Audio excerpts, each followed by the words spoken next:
So another service we look at on the data side is Cloud SQL. So one of the first things we need to look at for Cloud SQL is how your instances are currently being used and whether they are right-sized. So for that, you do get recommendations in the Google console for Cloud SQL anyway, but you also, through us, can also see from our side how your instances are being optimized throughout the day in terms of CPU usage and other metrics. And we can from that look at whether right-sizing your instance, whether it can be made smaller to save costs, is feasible for you based on Cloud SQL CPU utilization best practices and also memory utilization and other metrics.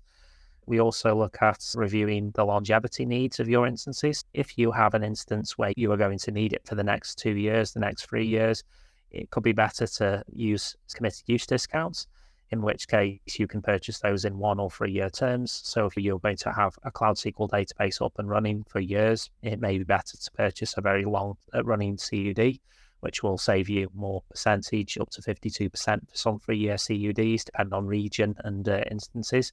So this is worth considering for cost optimization. We also look at whether you can use read replicas more strategically to enable consistent read performance, because even though the read replicas are chargeable, it can be more cost effective if you are seeing an overload on your databases based on all users using the main instance. You could use read replicas to basically reduce the workload on the main instance and maybe downsize the instance as a result. So read replicas can be used strategically with Cloud SQL for this reason.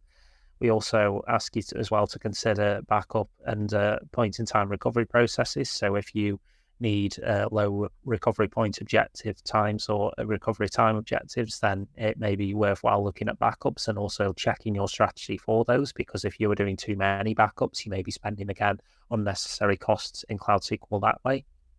We also ask you to consider query optimization. So as part of our reporting, we will look at how your queries are currently running in Cloud SQL and whether we can make improvements to the queries on the Cloud SQL database itself to improve utilization ratios and then possibly downsize instances off the back of that.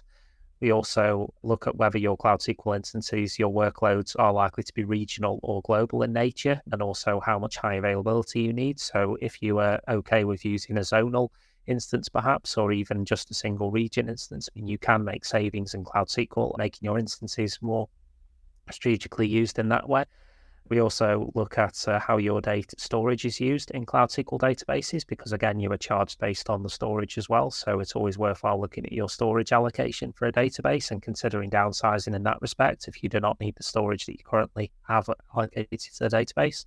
And then after that, we also consider the connecting processes to your Cloud SQL databases. So are you using any services such as DataStream or Dataflow perhaps to move data into Cloud SQL or out of Cloud SQL? So we look at the connecting processes to make sure that your Cloud SQL databases are optimized for those as well from a cost perspective.